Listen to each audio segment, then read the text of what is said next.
Really say guys with the people long time. Tawuya. Namevu. Ita yes. Ita yellow. Ita. Chapate. Satukuno quite guys. Chakura my videos.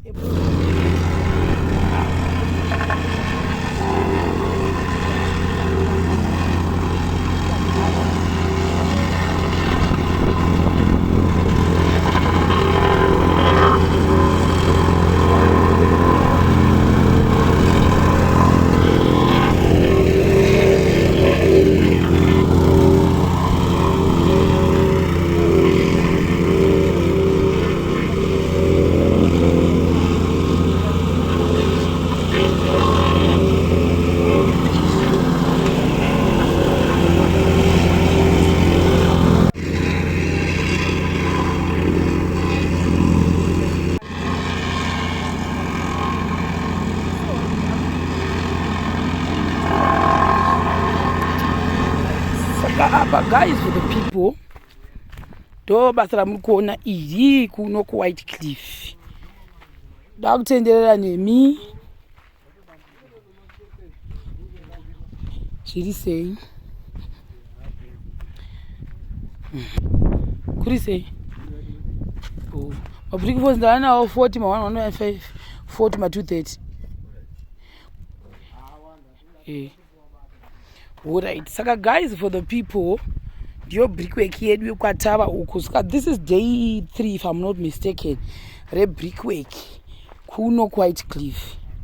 Those is guys, it has been a roller coaster. I'm not back. I want my videos nawo tuladza basa redu chichichichi hamnozviona saka ni kwese kuno uku brickwork saka tapa day number 3 with our brickwork yamuri kuona kusvika uko kwavari uko. So this is day number 3. I think tikauya panapa munozviona zvakare tiri kuno hamunozviona akati tsebedi kudai shinda muise mukatumu mamevi hanzi tetere maybe tamusiyako guys hanzi tete. So right, tapedza kudero sika imba yedu inonosvika kwamuri kuona kusaidi ukoko hanimozviona. So apa pesa apa pachabviswa mazihambo amukona payapa. So pakamhenge pitomka padaswa cottage saka imba yedu we timevui. Saka guys, for the people, this is it. Kuno kuchaya mapillars. Then this area inde kugochera ipapa. Saka marooms era vachaconnecta wawat hamozviona. Ndiani tete vanga vaenda here mevi to mukati muno. Guys, look at how smart our builders are. Taremona hakuna mazimota ari kusara chirembera rimwe anja kuhwisisini. So yeah, ndo imba yedu guys. Chachitendera nehuku mevhi ndi hazotondikanganisa upenyu hwangu panapa. Saka toinda sika izvizvi vabva nayo yose vachinda kusiku nayo kuzhekwesoko. Then uya ndiani washaendepi ita washiwe adipi washi tiwashi uya handi chandi uya right ma 230 edesai ndoda kupa ava vakira yavo ndosana chitifunza bheki yuyu vakomana akazotenga sola yavo iyo toinda hambozviona manje mozviona. And I also show you zvimwe zvinhu zvatakaita because pana paya nemadombo sapaine madombo engineer ndiye ari kuinspector futi imba yedu inei we had to drill madombo acho pakashatiwa. Ndichakuratidza the area yacho niyoyo ndotohwasa kuti ndamunyuka mapakutaura guys. Saona imba yedu kwati uko kuzibheki kwairi ukoko wobva wodayo so woya futi kuno kwatiri. Saka nditouya andika touya chanjera kudona mevhiwe. Saka yoenda yakadai futi hamunozviona. Uko chamukona chakatangwe chakabuda uko chibhimu hamunozviona. Uko ndokumwe kusaidi kwekubheki uko ndokusvika imba. Saka uko kuna na maimevhi kwamukona uko kwese uko kuchavakwa kwese ukoko. Handi famba. Uya unogona kuuya here.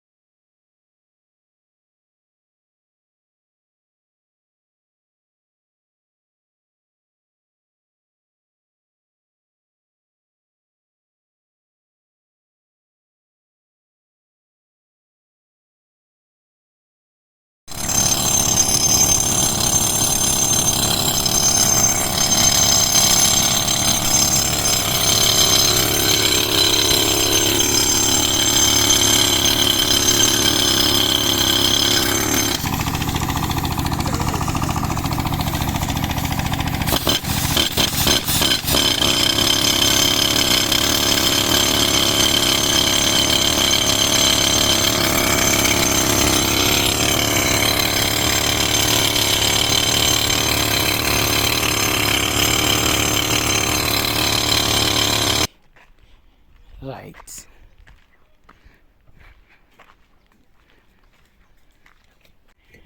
Come on, my chunks. Not use daru. Yes, Taula chief. Ya takaona mama super akauya. Then nehuku dziya ingani. Oh, dzawanda. Huku bala pamarya dzakawanda. Asi imbombo batanidza but asingati video zvesu. Dzakawanda. Mavideo anga asingaitivi chacho kwadi. Madhira ingozouya watisina negochi futi. Vakagochekwa. Gocha zvishu. Parera. Then nebhuru ratazotambidzwa futi nhasi tariona rasvika. Namasupa wose vanhu tatenda. Murungu unozvo kwadi uno rudo. Une rudo. Tingada kurara nhema une rudo. Nasistera vedu futi vane rudo. Iwe uda kundinyengerera something. Zviripo pafambwa zva. Kuno. Uya. Chuya kuna vatetende kwa ndikutengeri machipsi kwata zvindokupata unozviwa here.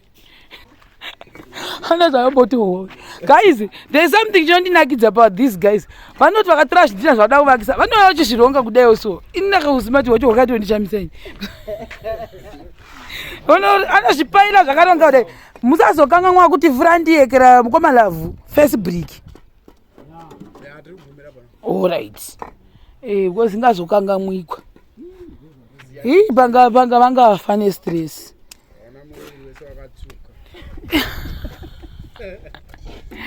Hayi zvonakidza wakazodzoka nguva iko zure. Kuti muri kucleana kwangu. Zvandikavenga ndezvekuti munhu wadai posiwa mazi sadza akazara kudai nandidi. Nokuti pamunozodzoka usokana plastering asi amuri busy. Nodata sando. Hamunozviona. All right iripo. Haiwa.